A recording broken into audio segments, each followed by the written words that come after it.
So hello and welcome to the Expat Pod. My name is James, your host, and today I'm joined by Mary Martha, who we met, I think, via Instagram or Threads or some social media. One of the many social medias that exist out there now. But I think we are in the same kind of industry or in niche, I suppose, is a term for it. And I think we just got in contact, and I invited you to be a guest on the podcast, and you graciously accepted. Thank you for that. And if you'd like to share a bit about you and where you've lived and where you're from, that would be wonderful. Yeah, I'm happy to be here and glad that social media brought us together. So I'm Mary Martha. I'm from Milwaukee, Wisconsin in the US. I moved to Chile, Santiago, Chile, specifically in South America in 2016, and I've been here ever since. And I'm a life coach for expats. Wonderful. Well, what a great introduction, and hopefully someone who our listeners will see a lot of advice from.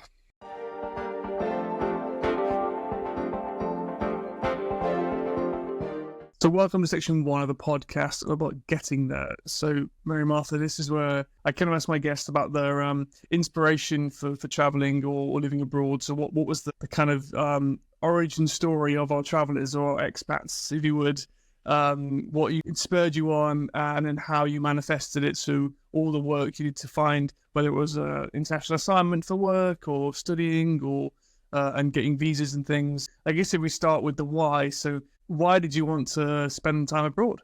Yeah, that's a great question. I've always wanted to learn Spanish, so that was my why. And the easier way would have been probably studying and putting more effort into learning at school, but that wasn't really how I learned language. I was actually really bad at that. And so I got the idea in my head that it would be easier to learn Spanish after I graduated college, university, and spending at least like a year abroad in a Spanish-speaking country. So my why was really, apart from like experiencing kind of, I think, the typical like adventure after college between settling down, wanting to kind of see more of the world, but also I really wanted to learn Spanish. Okay, and then with that kind of want to learn Spanish, did you then choose any Spanish country? Was it, Europe or South America? Was South America your main kind of goal to live there? Yeah, that's a great question because it really wasn't. The first goal was Spain. I think I thought of Spain because a lot of people think of Spain as just a cool place to go. But I ended up choosing Chile because I have a family friend who lived in Chile. She did a study abroad program, and then she met her at the time Chilean boyfriend, came back and taught English in Chile. And so when she was coming back to the US to do her master's program, I was with this idea of I want to go live in a Spanish-speaking country, but that was kind of my criteria. And my mom actually suggested, why don't you meet with this person and just like, instead of, be open to Spain and open to this idea too, just because she's been there, she knows some people there. And at the time, just to kind of get my mom off my back, I was like, okay, I'll meet with her. And it ended up being like a no-brainer. She just really convinced me, and it felt a little bit more logical to choose a place that at least I knew one person, which was her boyfriend at the time. It's a good networking choice to send for you, I suppose, was to find that person and then open that door. Yeah, it kind of felt like, oh, this feels a little bit less scary. What were you going for? What was the kind of process for getting across? Did you have to do a visa? Did you have to do a language test? Or was it, I guess if you're on a tourist visa, maybe not? Yeah, well, that's a great question. To put this all in perspective, now it's quite different. But in 2016, I was allowed to have enter this country with a tourist visa and then apply once I had like a promise to work. I actually got certified to teach English. That was something that I needed in order to be able to teach English in Chile. I chose teaching English because it felt like the most flexible, and if I didn't like Chile, it was quite easy to be able to move somewhere else and teach English. So I needed to get the certificate in teaching English, and then for the visa, at the time I was able to enter with a tourist visa, but I, within those 90 days, had to apply for my temporary work visa. So most of that was done in Chile, but there was some of that which was done with like the Chilean consulate, some paperwork, but most of it was done in Chile, which was a stressful experience because I didn't really speak any Spanish.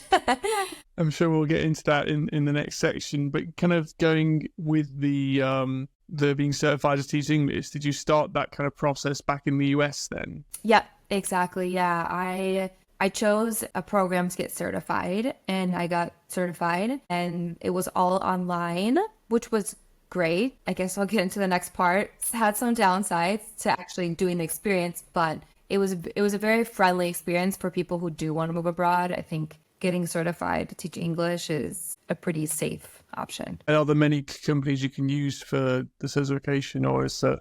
Yeah, it was very smooth. And then in terms of your kind of living arrangements, then when you were before you left, did you finish college and move back home for a bit, and then were kind of not having to sort out rents, sort out furniture, sort out storage? Exactly. Yeah, you know how it goes. That's exactly what I did. I was really grateful. I'm fortunate to have been able to have my mom to been able to live with her. And that was something. I worked as a server, as a waitress during college. And so I kept that job that I had during college and just worked and saved money. So that was really an important part of being able to make the move, was one, being able to not pay rent for a while and being able to save money to have during the months to a year. Did you try and learn any Spanish before leaving? In terms of, did you have a nice long Duolingo streak, or did you have a tutor, or was there anything you did before? I would love to say yes, because it would be something I would maybe recommend now, but I really didn't. I think I was 24 when I arrived to Chile, I think 23 when I made the decision to like make the moves. I maybe contributed to a little bit of youth of just being like, how hard could it be? I'm just going to go and do it. So I wasn't really focused on that, which is kind of ironic. But no, I didn't think about the Spanish part until I got here. Yeah, I know that's fair enough, and that's what youth and naivety do go hand in hand. I think in that sense as well. Like, oh, it'll work itself out. I don't need to do any work now. I'm having fun. I'm young. Like, and were any of your friends doing something similar? Were you kind of the kind of outlier in your circle of friends? That's a great question. I would say no, actually. No one was doing something similar. I was definitely an outlier, which I find interesting now that it's becoming a lot more popular with young people and more common than I saw that it was 8 years ago. But at that time, a lot of my friends were professionally advancing a little bit quicker than me was in this path of going abroad, teaching English and valuing the experience. And this kind of unconventional path was not, I didn't know anyone within my friend group or really close to me who was doing it. That's very interesting to see as well. You've kind of been the pioneer within your own kind of Venn diagram of people who you know, which is very interesting to think about, because, yeah, if you have to, it's hard to have that kind of inspiration or that guidance from from your peers, if you have to kind of be the one who does that. Obviously, you have your friend's boyfriend at the time who was helpful, but still it's a quite a scary jump, I'm sure. I'm lucky to have the family friend. She was very supportive and transparent and open. I think that gave me some security that I knew her, before she moved abroad, and I trusted what she told me. But yeah, it wasn't necessarily, aside from her, I didn't know anyone else who had done it. And then accommodation wise, before you moved, did you have somewhere to stay, or had you got like a short term thing until you found somewhere for the year? Yeah, I stayed with the friends boyfriends at the time, him and his family for the first 3 nights. That was definitely a culture shock. And that was when I realized, everyone speaks Spanish, and I don't speak any Spanish. And then after that, I moved to a hostel that the friend had actually said, oh, I like this hostel when I was there. And I think I stayed there for a few weeks, and while I was looking for more permanent housing. So the first month was, it was not the most secure as in housing, because it was just for pretty much about 3.5 weeks. Wow. I think that's quite an adventure to begin with, which is always useful. And then was there anything else you try and tick off before you left your kind of home country? Was there anything else you wanted to? I think at the time that I left, in my mind, I was definitely going for a max 12 months. So because I was kind of a fresh college graduate, it's not like I had investments. That's something that I know now. For example, if anyone has actual investments and any type of formal investments, you actually have to stop that before you move abroad. I think depending on the phase of your life, there's a lot more things to tie up. So I know that my experience might not apply, but in my experience at that time, I was so unattached, and I got rid of all of my clothes. I arrived with a couple suitcases, and that was, I guess, the advantage to going at the time that I went, that there wasn't as much to tie up. But I just mentioned that because I understand that if people are going at a different place in their life financially or home-wise or homeowners or career, I think that could be a lot more bureaucratic than my experience was. Yeah. Did you have to also alert is it the tax authorities in America? Do you get taxed in both as an American abroad? Do you get taxed still in America, right? So is that something you had to let them know you were leaving, or? Yeah, you definitely, you don't like, if you make under a certain amount of income and they have like an agreement that you don't have to pay double. I think you only pay double after like a certain after over a certain six-figure amount. So that was okay. You just have to file, but then it's like, After a lot of money, basically. yeah, well, an income that I wasn't making then, so I wasn't.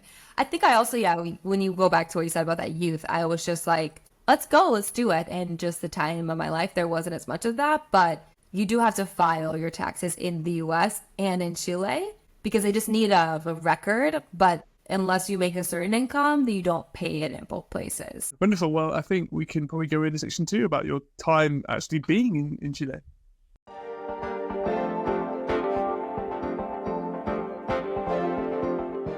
So welcome back to the podcast and welcome to section 2, all about being there. So Mary Martha, this is where my guests kind of give their own kind of initial first impressions of a new place, get to know a lot about what life is like being in a new culture or a new environment. So if we kind of go back to your first day, so you kind of know where you're going to some extent, you land at the airport. What was your expectation and what was the reality and how did it differ? Yeah, that's a great question. I love that you asked that. I still remember like the plane, when the pilot says like, we're landing in 15 minutes or la da da da. And I remember like, I can go back to that feeling of just somehow it set in that like when I got off the plane, people are going to be speaking in Spanish. So I think it was just such a big jump that up until that point, I hadn't really mentalized the level of change. So from when I got off the plane and the friend's boyfriend at the time picked me up, it was kind of like a blur, I would say, because it was just such a shock that something as simple, I mean, I know it's a reason why I came, but I think things of like listening everyone talking in a language that you just don't understand is kind of wild. That was different. Santiago, Chile, just speaking of landscape, that's surrounded by the Andes Mountains. Milwaukee, Wisconsin is very flat. So even just the landscape, like I was definitely not in like Kansas anymore. Like I'm not at home anymore. It was kind of one of those moments, and I stayed immediately with a family. So I'm just not even really around young people, kind of. I mean, he had some siblings and they were so gracious, so kind to me and showed me around. They were like, okay, let's get you a SIM card for a phone. Like they helped me get a Metro card. And where I'm from, there's no metro station. It's just buses. It's smaller. It was all a shock, I think, just being somewhere so different, being in a big city. Everyone speaking Spanish, and just also people looking at you like the foreigner, like they want to know about you, but then there's that communication kind of difference. And it definitely was like a weird, like, oh, wow, what did I get myself into kind of experience. Wow. Yeah, that must be, it's quite, I guess boggling is probably the word I'm going to use, or like disorientating is probably a better term, where you don't know which way north is anymore. You kind of completely lost your bearings because there's no familiarity, I suppose, because nothing's in the same language as you are. And even maybe you go to the supermarket and you see nothing that's familiar as well. Maybe Coke is on McDonald's or there, but nothing else is the same. Yes. Yeah, you nailed it. It's exactly like that. And those are the things that I don't really know can be mentally prepared for, because we have no idea how different a place is going to be until something that you just thought was going to be there because your mind only knew what you knew. All of a sudden it's so different. Yeah, like losing your footing. Exactly. That's kind of how it was like, whoa, this is different. So you spent the 3 days with your kind of family. Then you went to your youth hostel. Were you there? Did you have a private room? Did you have a kind of a shared room with other people? What was that situation like? I believe I had a shared room. I want to say I had a shared room. Was a little too stingy to splurge at that point, 24-year-old, like I'm just gonna get a shared room and just rough it. I had a shared room and I spent a lot of time just within those first few days, like because I didn't really have a job yet. I'll get into that later, but I had to still interview for jobs. So just walking around kind of where I was and just exploring. I was lucky to have introduced from the friend back home, like some people that she met. She put me in contact with some other American girls, and they were really sweet to like be able to meet with me. And I remember like within the first week we met up and I was like, oh, I felt a little bit more relief, like meeting people who kind of understood exactly what I was going through and just kind of helped kind of provide a little bit of comfort, kind of coming from the same country, living the same experience. So that was really nice. But during the first 3 days in the hostel, I was kind of just killing time. So I was just walking around, kind of just like taking everything in. Was it other people in the hostel you were hanging out with, like other people who were traveling by or staying there? Yeah, I remember like chatting with a lot of people in the hostel. It was definitely the backpacker kind of hostel. A lot of people were just traveling through Chile. So I do remember, chatting with them and hanging a little bit at the hostel. But most people like kind of had their plans and were just stopping by in Chile and Santiago for one night and going to an interesting place in Chile to like backpack and hike and stuff. But yeah, that also was really interesting. Just meeting a lot of people who were just kind of backpacking and traveling. But yeah, we're kind of there for different reasons. The people you met who were also US then must be quite nice because like being in another country or culture where it's very tiring to live in another language, whether it's reading it daily, hearing it daily, you probably have that, you lose the subconscious communication which you get from speaking your mother tongue or something you're fluent in, which must have been quite a nice change for you then when you were able to talk to these people who were also living in Santiago but spoke English as a native language. That must have been quite a nice way to know I can actually articulate myself in a certain way to ask the questions I want to ask and know they'll understand it and give me the answer that I need rather than spending half an hour, circling around the question. It was really validating too, just to like exactly what you said. When there's not the language kind of there to communicate, and when a person hasn't lived the experience, it's kind of hard to like describe, but because they all had been through it, they were really, really kind and really validating, and it felt really good to be like, oh, okay, and like this isn't just me, everyone kind of goes through this, and they kind of took me under their wing and showed me around. So that was really nice to meet those people. And then you said in the kind of first few months you had to do your visa. I guess, were you still at this point getting certified for teaching? No, I finished the certification. I had found an English teaching job. The friend that I had back in the US had made a connection with the old English teaching job, and I went in for an interview and got that. And I had started teaching, and the teaching here wasn't like in a classroom for young primary school or kids. It was kind of a one-on-one or small group classes for all ages, like 6 years old to 70 years old.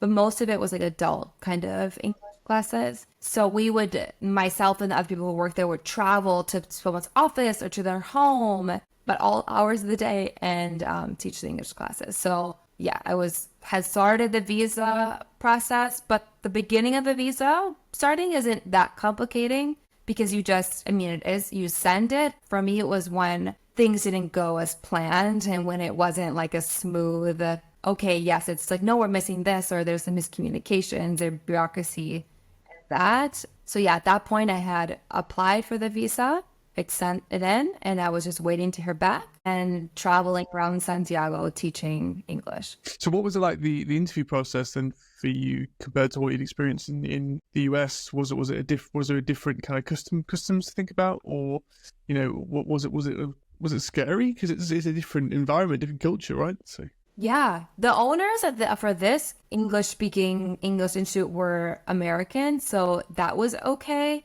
But I would say in my overall experience of like working for various companies and some Chilean and some just Argentine owners, the interviews here are very informal. And I think in the US, they're very like, if you Google prepare for an interview, it's like, has you go through all these questions. And the typical thing when someone asks you in an interview, tell me about yourself, in the US, they don't want to know about you. They want you to like portray things a certain way. And people here that ask you, and they really do just want to know, like, do you like playing sports? They want to know you. So I would say that those cultural things, maybe I was probably too like professional or like intense in the beginning because I didn't know that it was that casual, I guess. Yeah, I guess that's the difference, right? I suppose what might be casual in the US might be seen as a negative in your head before you left, and actually no, it's the inverse of that, which is, I think the world is slowly changing towards that. In the UK, where we're quite mirrored with the US, I think, with our interview techniques, but now it's okay, can we get on with you because we can teach you what we need you to do and stuff. Right, yeah, and it makes a lot more sense to just get to know a person first. So, but I didn't think it was going to be like that because it wasn't like that in the US.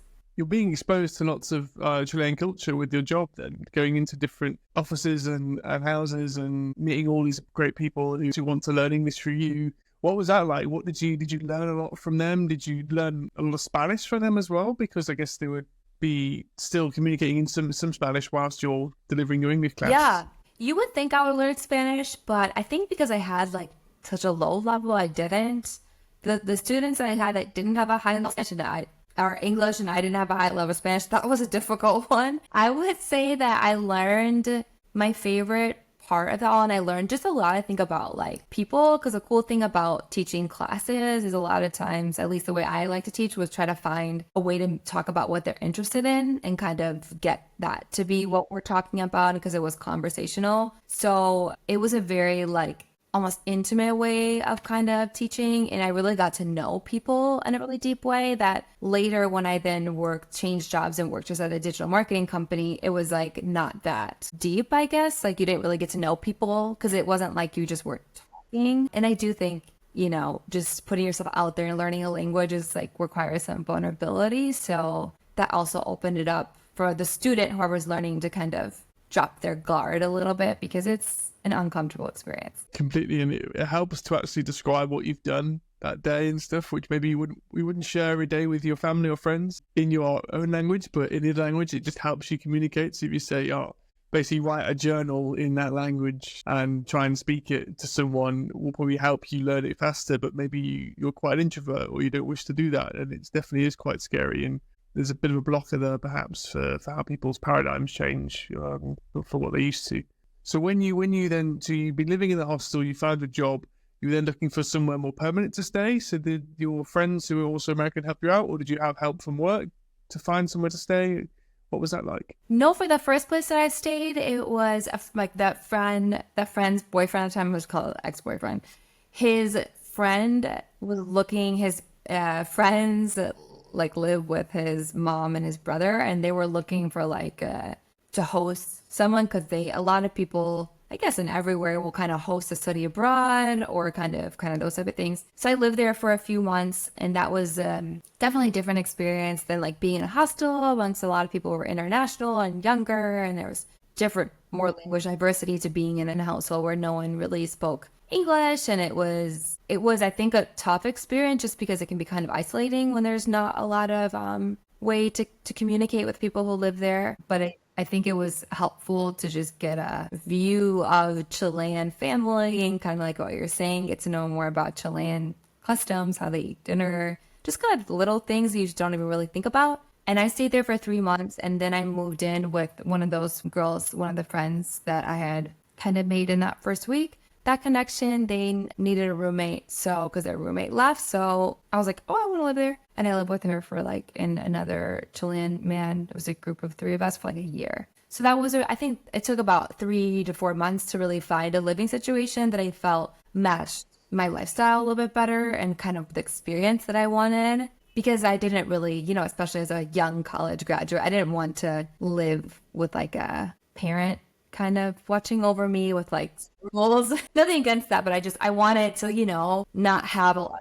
You want your freedom, and you want to have the opportunity to explore in that sense as well, and you know, stay out till 3 a.m. and not worry about getting a normal 24-year-old kind of things. Yeah. And then learning Spanish then. So obviously you had a limited level of Spanish before you moved. Did you get private lessons? Did you join a class as well? Was there some support in that way? No, so for the first, yeah, that would have been good. The first 8 months, I didn't really speak any Spanish because I was teaching English. So I talked to English all day. And then all of the friend group that I had really thrown myself into like the expat community, which was great socially to be able to like not be alone and have social things to do. But we all spoke in English with each other, and it happened to be like a lot of the Chileans that I met were bilingual and spoke English. So I felt like there's this kind of like thing that one of my friends said to me at the time, like, if you don't speak Spanish right and form the connection in Spanish, it's really hard to like be in English and then go to Spanish. So like form it right away in Spanish, and then you can go back and forth. But my language wasn't good enough at that point. So it really wasn't until I switched I left teaching English and worked at the digital marketing company, which was a Chilean company, is Spanish, that I had to like learn Spanish through that job experience. So is that after you wanted to stay longer than a year? So obviously you went with the intention of being there for 12 months. At what point did you realize I don't want to go back just yet? I think at 8 months, I realized I didn't really speak any Spanish. I hadn't really pushed myself in that way language wise. So it was kind of like not where I want to be with that goal. And just teaching English was great, but teaching English and not having the opportunity to speak Spanish outside of work felt to me kind of limiting. So I guess at that point, it was kind of like, I need to kind of get further on this first and on learning the language before I think about moving on.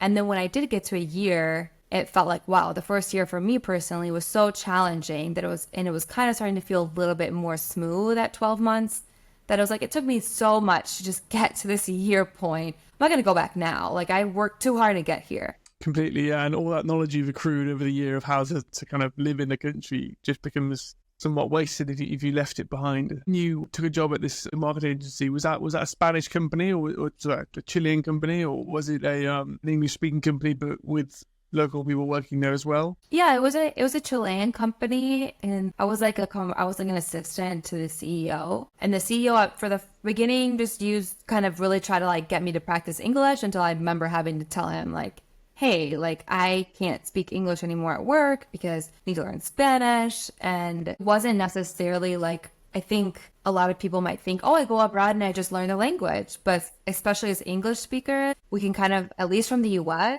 we're not the best at languages, so we might not understand how internationally other people on other nationalities have a really good hold on other languages. And it can be really, there's a lot of people who know English or who want to practice. So to answer your question, it was a Chilean company. It did take a little bit of effort in advocating for myself to actually like get people to just be speaking in Spanish with me. It wasn't like an immediate thing. So did you interview in Spanish or in English then for the CEO to give you a job? I tried to interview in Spanish, and then we just ended up switching to English because it was just like, okay, you can switch. But well done you for trying. That's the brave step. If you go in, at least start the conversation and then be like, oh, can we please switch or something? It's the main thing. I tried. Wonderful. You make a good point though about English speakers who are native. It's difficult to learn the language for sure, because everywhere you go, people want to practice their English because it's it's the international language. Unfortunately, it's really useful if you're a tourist, but not useful if you want to live somewhere. I found in my office in Sweden was an English speaking office, so everyone spoke English, which was great for me, so I knew how to do my job, but meant that I wasn't learning Swedish to the ability I wanted to learn it.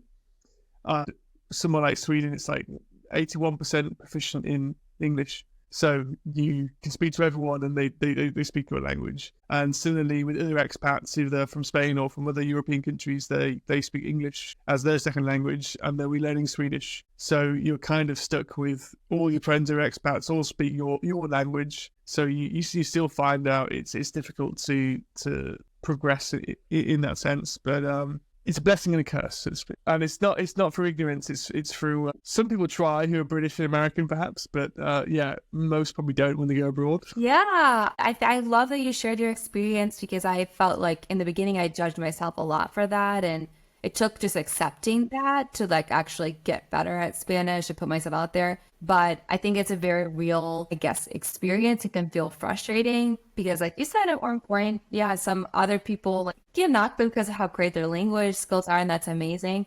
But it can feel kind of like a double-edged sword, like you said, like, hey, I kind of want to learn more languages, but because of my first language, it feels like really hard because everyone can speak to me in my first language, so it's quite hard for them to open up the space to like, let me try. No, I try and speak some sentences to my colleagues, and they thought I was either speaking English with a weird accent or German and not Swedish. And I was like, no, I'm trying to speak like Swedish to you. I'm trying to ask you like, how was your day, and talk to you about like food. They're like, we didn't expect you to speak Swedish, so we didn't like listen for it.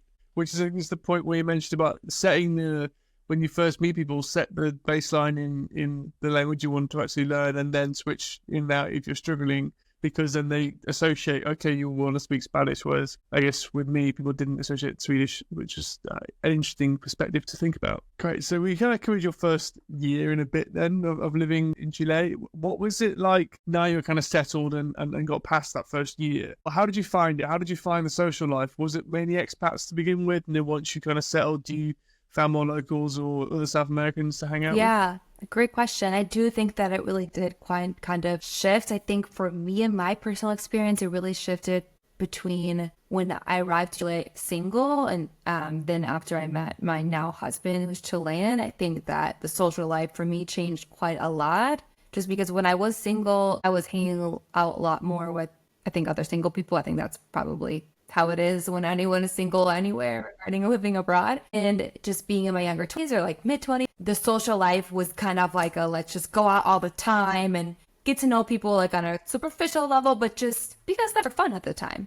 So I think I met like a lot of people. A lot of people came in and out, but there was a few people who were closer, but it wasn't as kind of slow and steady or kind of closer, more chill relationships. And then I did know Chileans and I did Chilean, but I think integrating into Chilean society, I think culturally is not the same as in the US. Like, I guess to put in perspective, the US is so big and it's so common that during college, a lot of people in the US go somewhere else.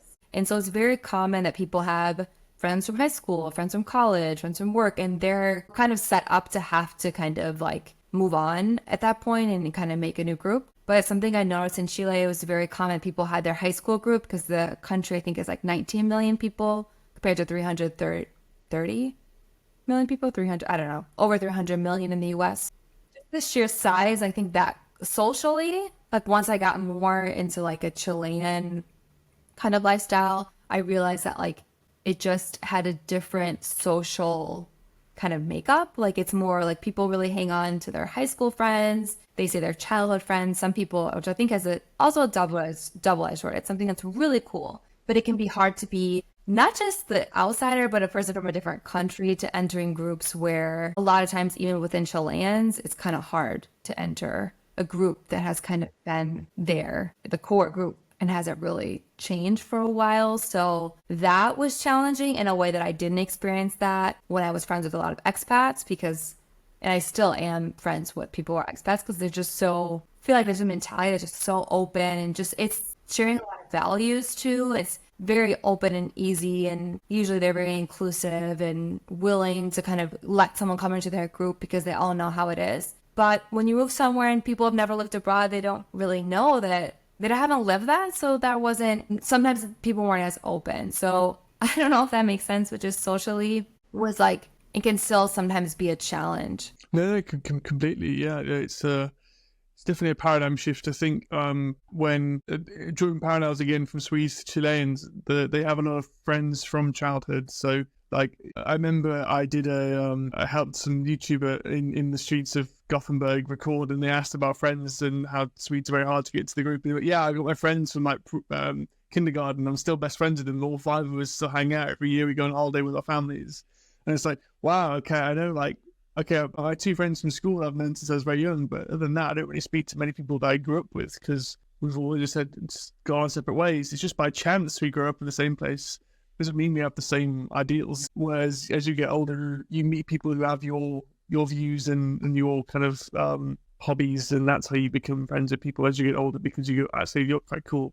It might be a small country thing, you know. I think just that wasn't something. So like when you asked about social, I think socially I wasn't aware that like being in the, I think also I wasn't aware that there's things that US culturally were like social kind of norms about, like, obviously we know social norms in the big terms about just like socializing. I thought, oh, this is just polite or this is just normal. Those type of things we don't really realize until you realize, oh wow, might just be cultural. Yeah, I know completely. Yeah, I guess it's ingrained in you because you see it on TV growing up, or the social norms that you expected to see just from media or from school. And then so you met your now husband who's Chilean. How did you meet them? I'm asking. Just curious to think about, like, obviously you were the expats, so then you obviously met a Chilean and changed your paradigm. It really did. No, I don't mind you asking at all. We met actually through The friends that I made when I first arrived to Chile, like a friend of a friend of a friend was like the connector. And we met at a barbecue, which they call asado. And they have a lot of that. Just that's kind of their social thing. And we were both there. We have like a friend in common. And that's how we were both of the same thing. And we met each other. He was actually like came with a date. He was like came with someone else. It was kind of like the guy who was like, really unaware because like talking to me the whole night and she was looking at us like with her evil eyes and I was just thinking, this guy is so sweet, but he doesn't get it. So when we met, it was very much like, okay, there's a chemistry. I like this guy, but it was very clear like this is not a person who's maybe ready for something serious just because they were kind of, have that energy, like just something more casual. So nothing happened out of it. Just knowing that time, like relationship and like dating wise, like I didn't want something that was casual. I wanted something more serious. Until like a few months later, we ran into each other on the street, exchanged phone numbers. And then it wasn't until that friend that we had in common's birthday that like we and it's one weekend and it just ended up flowing. Sharing all the things, not just maybe the nice version, because sometimes you meet someone and there might be a moment, but you can kind of tell it's just not. Sounds like you had your meet cute a bit later on, which is always good. Yeah, you explained it in a much more British way, but yeah, we did have our meet cute later on. But yeah, it will be the moment the romantic comedy we were like, this is not the timing. The timing wasn't right. That's important.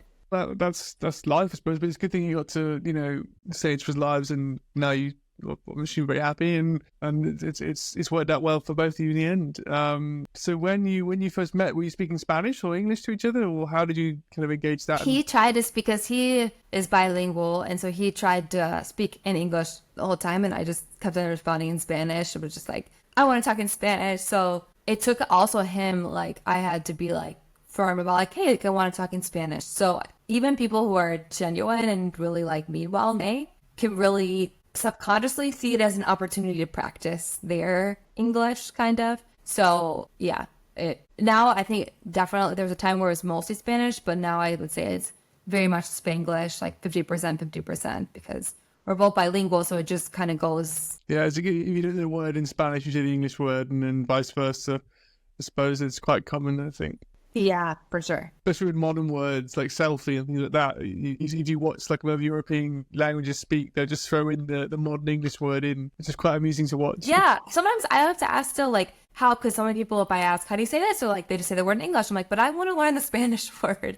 Like, I want to learn sometimes how to say some of these words, because what do you say in Spanish?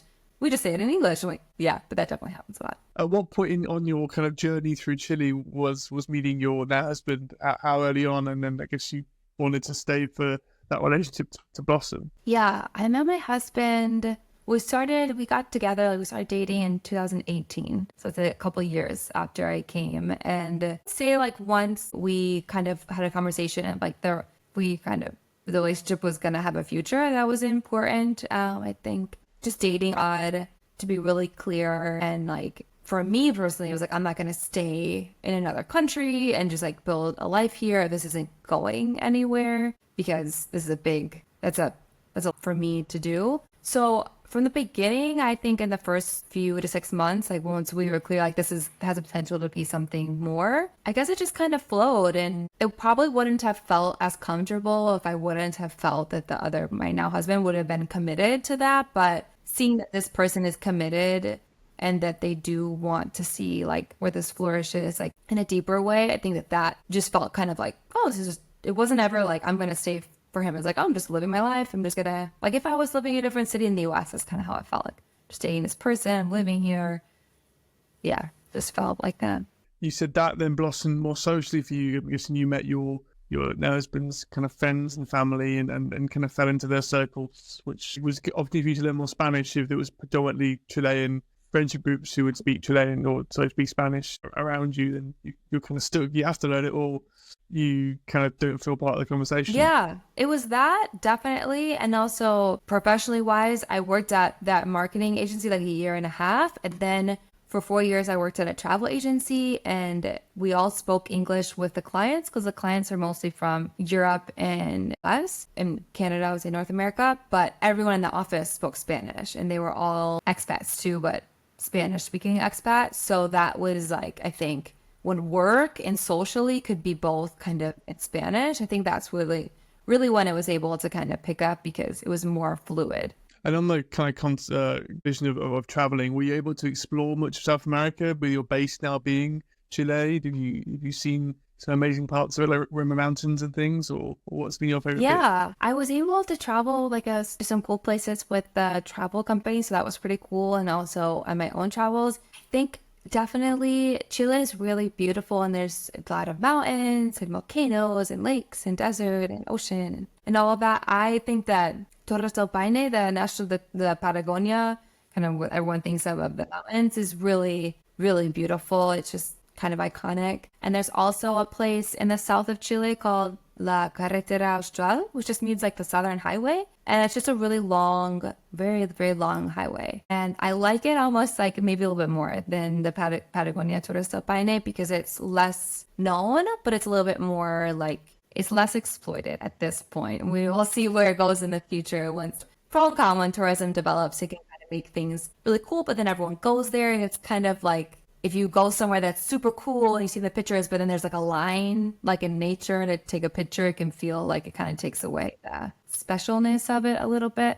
But that's just how places that are very popular are. But I would say that like those two places, yeah, there's so much beauty, but yeah. And also I've been to Argentina and Colombia. We're going to Peru later this year. I mean, there's a lot to know in South America, so there's still a lot to know. Yeah, because the Galapagos are off the coast of Chile, right? So I guess Chile is huge, it's a very long and big country. So I would love to go to the Galapagos too. It's just kind of an expensive destination, but yeah, I would definitely love to go there. yeah, this reminds me of if you watch Schitt's Creek, I don't know if you watched Schitt's Creek or not, but it's all I can think of is that scene. But It's annoying. That's an expat complaint. Sometimes you can't get you can't get all your favorite series. I need to get a VPN, and then you should be able to make it work, right? Yeah. Okay, I should look into that. Completely, and that's one thing that helped me with homesickness was being able to watch like BBC comedy shows that I used to watch when I was back in the UK, or like just films that were from my childhood or whatever, or just random panel shows on YouTube or things like that. I would just constantly watch because it's after working all day and you're tired and tiring enough in your own language. You don't want to think about another language so much. It was very useful. On the topic of homesickness, do you speak to your family often? How often have they come to visit you? Has that been something which has been difficult? Yeah, that's a great question. We do speak, I would say, I talk the most to my mom because she's a person, she opens up her availability a little bit more than other people too, like most moms. And my siblings, I have a brother and my sister, and we do talk, but we're really busy. So it's like, we'll get on the phone when we can, but it's, I would say like once every month, like once a few weeks, but we definitely do like WhatsApp more. We definitely do talk. They haven't actually, the first time my siblings came was my husband and I got married in November 2022. And that was the first time they came. Just because Chile is not really the most affordable destination to come to, like out of South America. It's quite expensive and it's really far away. And the US doesn't have the best like vacation, like policy compared to like other countries. Not as friendly in that area, so it took them a little bit longer to come here. And my mom came to visit me. This was for a second time, but I had gone back more there than they had come here. But actually this year for Christmas and for New Year's, it's gonna be the first time that we're gonna see each other by meeting each other somewhere else. So we're gonna be spending Christmas and New Year's in Colombia together. And I haven't spent Christmas with my family since I've been here. Just because for the US, it's very expensive to travel back during that time period. So I've done that. And when I worked in the travel industry, that was a really busy time for us. So I wasn't allowed to like be without cell service or not be there to help a client if they have trouble with their travels. So I'm excited. I finally, 8 years later, it's like, hey, why don't we all take advantage of you have a sister and a daughter living somewhere else? Let's explore another place together. That's incredible, and I hope your Christmas is joyous. I'm sure. Well, I have to ask you in January then how it went. Definitely, yeah. First time, but felt like, hey, why don't you guys don't need to come here. I don't need to go there, just because it's quite a long stretch, Santiago to. Spanning the continent, aren't you? I suppose there's two continents in that matter. Yeah, exactly. So it's like, hey, why don't we both get a vacation and just see each other? Because I've been here for enough that it's not okay for me not to go back to my hometown every year because. Yeah, and your friends from college or home, do you keep in contact with many of those? Yeah, I would say that like at this point, just a few. I think in the beginning, I definitely tried, but I realized like kind of a quality over quantity, just realizing to be really honest, like my capacity to like make friends here, have a job, create a social life, and have like real contact, not just like surface level, like make time to talk to them on the phone. And sometimes our phone catch-ups would be like a few hours and be like, how much time do I have to do that with so many people? So there are like a handful of, I think, like close girlfriends where we do keep in touch and we do have these kind of girl talks and get on the phone, but it kind of had to be a little bit more selective than I think I might have been if I would have lived back home, just because like I realized like I can't be every weekend just having long conversations because then I don't prioritize getting to know people here, but then can't just forget about people back home because then you feel like, okay, they're also important to me. So just finding a balance. So definitely yes, but yeah, just realizing for me at least, like to have it be less people and just be a little bit more quality over quantity, like maybe not every week, like once every couple months or. It's a very, very good point you brought up as well about you have to prioritize or make the choice of, do you prioritize the opportunities to make friends where you live now, who you will see in person more regularly, or maintaining relationships back home and being honest with your friends, like, hey, I can't talk to you every week, but we could talk to you once a month or every few months, or, we'll have a Zoom call or a Skype or FaceTime or whatever, and it'll be less often than we have been if we're in the same country or in the same town and city, because, you need to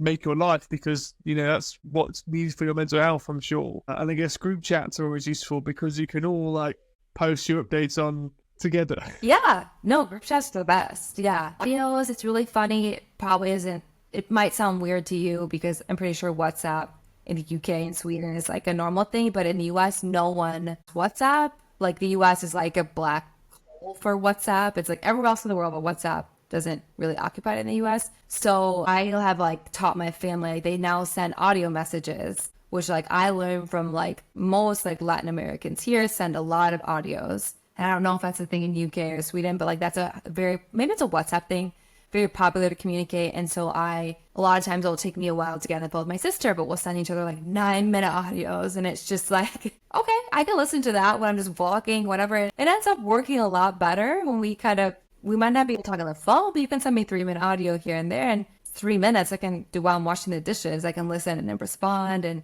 it's like a phone call, but you don't need to respond right away. So I think it took them a while to get to send the audios, and some friends and family members, it's just they don't want to do it. It's like, oh, I don't want to send an audio. But it is interesting to see like even those little things with communication. Like I probably wouldn't even send audios if I never would have moved abroad, because I think it's like a WhatsApp thing, and it's like a different form of communication. WhatsApp is probably my most commonly used app on my phone, other than social media, but in terms of messaging people. And voice noting is, maybe something I would have done, but a lot of my like Spanish friends at uni all did it. It seems to be quite a Spanish language thing, to the point where my girlfriend does it a lot with her friends from university as well, and she's very good at that. I do with some people, mainly my Spanish friends, because I just reciprocate what they send to me. And it's always nice because you get the intonation in the voice, you get the humor comes across more, and if it's your family or if it's your friends, you kind of feel like you're with them, which is quite nice, as opposed to just the. Yeah, I feel like everyone should just listen to that who just doesn't want to do voice notes. It's so much better than text, but that is interesting. I've had some other people comment to me, like, only person in the US they know that studied abroad in Brazil or is Colombian or is this. I'm like, it might be a Spanish speaking thing. No, but it's definitely something we all need to take on board for sure.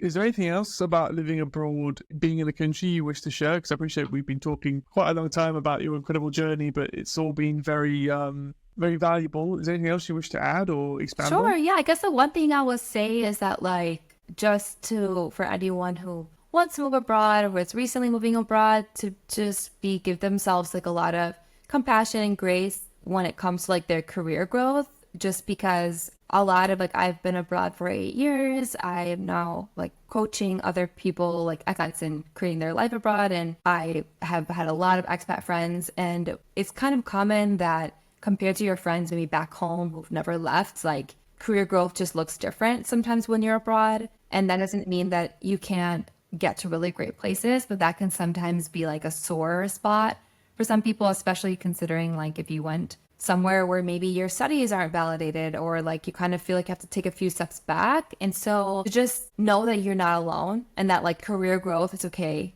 Like I have this business now, but like for a long time I was just kind of like just doing jobs that I could get and just learning. And I didn't really love what I was doing, but I was actually learning a lot of skills that I use now as a business owner. So it doesn't have to look like the way maybe it looks for your friends and peers back home. And so just go easy on yourself on that point. No, they're completely. You're right. It's the pathways we follow, and maybe what we expect the trajectory to look like growing up is different to how you navigate it yourselves. And yes, people will have the predefined career paths and everything else, but you know, it's when you're abroad, you don't go for the career necessarily unless you're going for work. You're going for the experiences. You're going for, as you mentioned, the language, the opportunity to explore new cultures. And you know, a lot of people who seem to be quite successful all have that connectedness of having lived abroad. You listen to like a lot of people on TV and things, or you know, great public speakers. They've all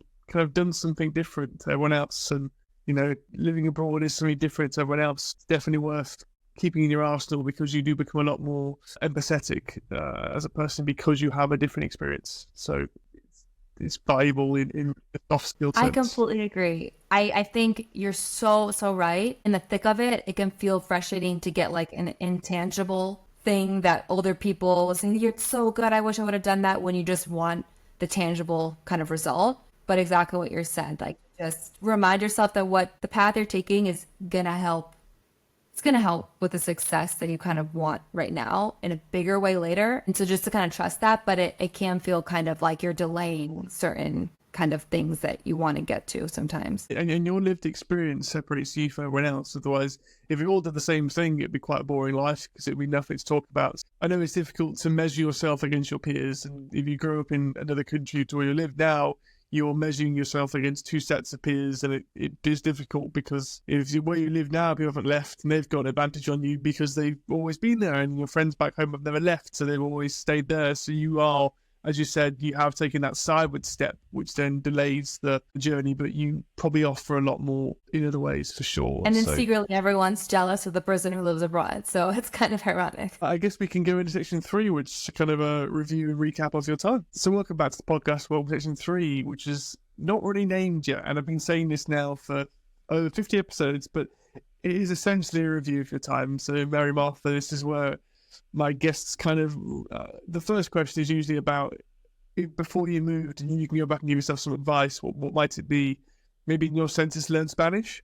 That's a bit of advice. From your side, I mean, what might that be? What might you kind of, you know, gift yourself or your younger self? Putting myself a little bit outside of my comfort zone with Spanish, just venturing into some areas that spoke Spanish more would have been helpful. I think something, well, that probably would have helped with that Spanish and venturing outside of my comfort zone would have been just realize, like doing more work to think about like things that I didn't realize were going to have as much of a, like make as much of a difference in the experience, but how I talked to myself, how I took care of my health. I think before I moved abroad, I thought my health and well-being was just my physical health and just like the whole emotional, mental, even social well-being. Like that was something that I learned through like being burnt out and not like through this experience and through trying to like make the time for all the social things and have a job and then just kind of dragging myself along and putting myself as like a second priority. I know the health and well-being compared to where it was 8 years ago has definitely had its moment and is becoming more mainstream and more talked about.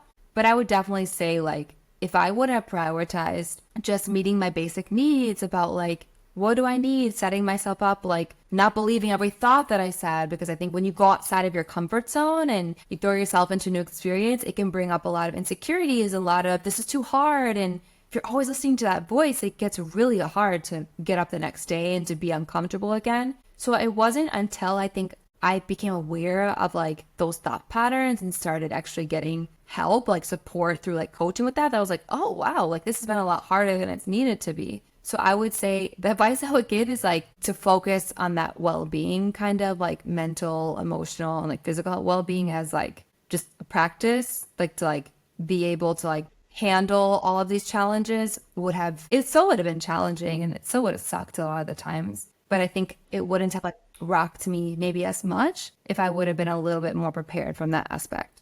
No, that's you touched something very important there, which, you know, especially if you're younger, you do have this kind of, oh, I can do everything, I can conquer it all, just keep passing it on. Like, but then it does get exhausting. You kind of then get to a point where you do burn out. I often just ended up just going myself to a point of fatigue and then passing out, sleeping for 10 hours, and I'd be fine for another 3 weeks of not really sleeping properly because I wanted to, you know, fill 20 hours of my day with work or with experiences like playing sport or going out with my friends. And you feel the pressure from kind of all parts of your life to achieve, and you don't give yourself that time to go, well, I just kind of want to watch an episode of Bake Off and go to bed at 9 o'clock. It's not cool. Yeah, I think that is a really good point. That now I'm 32 now, but when that felt like social death, if I would have done that when I first arrived when I was 24. So I don't know, I'm a millennial, I don't know if Gen Zs don't, if they're a little bit more flexible and open, but I think that maybe some of it was at the age and feeling like I just needed to participate in everything, and that was what building a community and social life was like. So what I didn't realize is that didn't leave a lot of space for like taking care of myself or building community without sacrificing my own needs and being like, I can't just go out all the time because I need some time with myself. So I think that like time for self-reflection and time for just like being with yourself or feeling your feels is as important to like all of the social, putting yourself out there, going even if you don't feel like it, they're both important. And I say that because I think I try to make content about this too, because I think that a lot of things about living abroad are kind of portrayed in a way like you just have to be always going out there and be around people. But the people that I know who are really successful have done this take time to like be with themselves and learn and grow. Like you said, more empathy and they reflect. So like it can't just be like going out and being around other people. There has to be some personal growth too. You have to be able to accept the being out and being with people. If you're mentally available, it doesn't matter how much you do it. Your cup is full. You have to empty your cup before you can then go fill it up, which is the issue. And I think what you mentioned as well, when you're younger or when you move as an adult, not for university, not for school or anything, you go in as one person joining a community or a group, whereas if you're going as a student on a year or for a course, you may be 20, 30, 40 people all going in together, not knowing anyone. So you have that collective kind of struggle, and then you become good friends from that experience, and you have a structured life a bit more differently. Whereas if you go in not knowing anyone, you've got to find them all. You've lost your friends or your family who you could literally just vegetate with and not worry about. You can sit on the couch and be on your phone or watch a film and not. It feels very comfortable. You've kind of lost all that safety net or blanket, which is useful to have.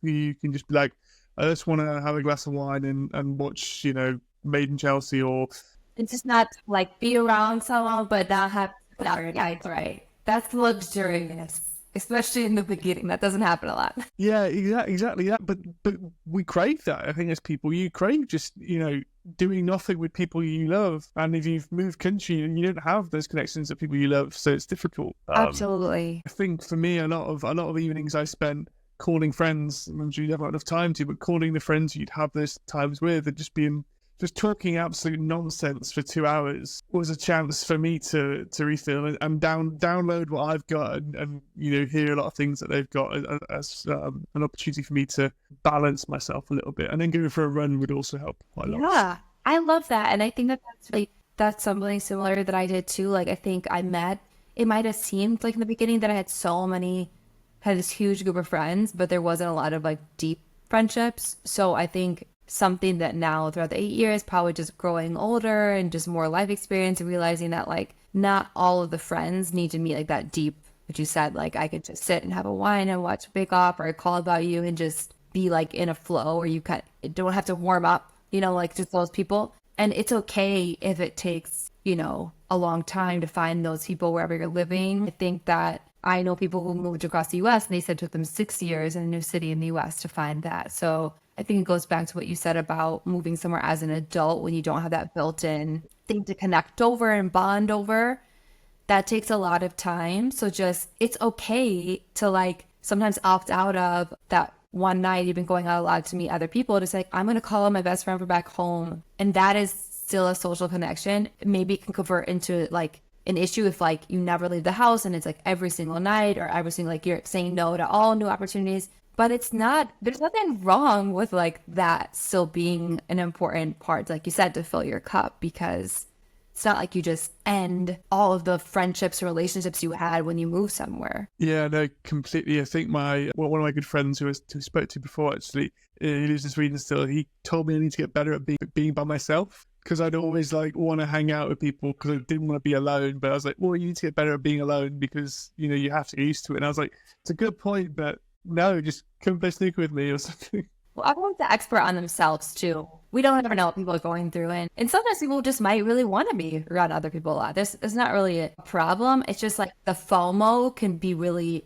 big when you're living abroad, because it's not just I'm missing out. It's I'm missing out. I need to build this community, and human beings, we're social creatures. So we forget that like subconsciously, like we really depend on being part of a group. And so it can feel really unsafe sometimes to prioritize just being by yourself when you're like, but I need to be in a friend group. I need to have people to invite me to do stuff. It's very important to the experience, but so is kind of learning how to like grow. And like you said, all the personal growth that comes with living abroad can't really come if we just are rushing past all of the moments that we can be slowing down for. But exactly what you said, like you kind of have to throw yourself into the experience as well. So it takes some time to figure out a balance, but the balance is important. Massively, yeah. Is there anything else you want to kind of share with the listeners in terms of your experiences or advice you want to give to people? Yeah, no worries. I think a good advice that I wish that I would have really thought about and like gotten more clarity on before I moved abroad, which is something that like I like to do in my coaching and that I learned through being coached by someone else, was to get clear on what I valued and what my values were, because maybe it was the age I moved abroad and just like young 20s wanting to fit in, feeling uncomfortable, like sticking out or not fitting in. Sometimes felt like my values, especially if they didn't align with other people, what they were valuing, what other people wanted, felt like uncomfortable to prioritize. But I would say that like I didn't really find like success career-wise, relationship-wise, friendship-wise with myself or financially until I like defined what my values were, and I started making my decisions and like my routine, my daily choices like around what I valued, because anyone is going to be faced with a lot of choices. Do this or do that, do this or do that. And if there's a person isn't clear on like what they want and what they value, it kind of feels like you're just getting tossed around. Or from the outside, maybe people think you have this awesome life because you travel a lot and you look happy and you look great on social media, but deep down you feel like something's missing. And that might be a sign that a person isn't really clear on like what they value. And it can feel really scary letting that go to do something that they feel like is wrong. So it sounds like really, really simple. Like, oh, I know that I value this. But if we all have to sit down and write down our values, even me, sometimes it can be hard to just pick 3 or 5. But once those are identified, it can be a lot easier, for example, to do a career change and to pick a company that you actually feel you're going to be a good fit in. When you're like, it can really clear, like they are dishonest, I value honesty, like that's not going to work. These things like are helpful to use as a guide, and we can't really look at other people and just copy paste what works for someone else abroad. And I'm sure you've seen that from interviewing, 53 people, that everyone achieves success differently and it all looks different. So you can't really do what someone else did. Kind of have to go back to each person and be like, what do I want? What do I value? And be okay with like it looking different than like the people, your expat friends abroad or friends back home or just people in general. No, I think that's a really, really good point and great piece of advice. You need to not just align your values with yourself, but I read Atomic Habits, who's read that book, where you want to set your space for the things you want to achieve. And that also can probably apply to your values too, because if you do outline that, I have these values that I don't really prioritize, I don't look after, or give time to, if you start to think, okay, how can I set my space up to make sure I kind of address those values? As you said, make sure that your values align with your professional life as well, whether you work for yourself or whether you work for another company. You need to make sure that, okay, what's the mission statement of the company, and what do they want to achieve? Do I see myself delivering that? Because if you don't, then you're probably not going to do a good job for them anyway, because you'll not work your best at that. And then you're then spending a lot of time outside of work being unhappy because you're not aligned in your. But yeah, they're done that. Yeah, that's so true. Yeah, I want to give advice. I just want to thank you for your time and your honesty with your journey, and how it's not all roses and tulips. There are often some thorns along the way, and it's great to find someone who's so passionate about living abroad and someone who's got such great, I guess, experience and expertise in the subject as well. So it's lovely to talk to you and get your experience, and thank you for sharing it. I don't know if you want to share where people can find your own content and other great work that you're doing as well. Sure, yeah, thank you. It's been lots of fun just chatting. I'm mostly on Instagram and TikTok, and they can find me by at Coach with Emma, Instagram, TikTok. That's where they can find me. Wonderful. I'll be sure to link that below in the show notes for people to find and follow. And as always, if you have enjoyed the podcast and have found something that's useful to you, please let us know in the comments. Please do engage with us. We will have conversations back with you. Don't worry. And as always, if you want to share with your friends and family, then please do pass it on and spread the word, because that's how communities grow. And hopefully people can learn a lot from people like Mary, Martha, and everyone else has been on the podcast. And James. Well, thank you. It's very, very, very kind of you to say so. Yeah, and as always, we'll see you next time for the Expat Pod.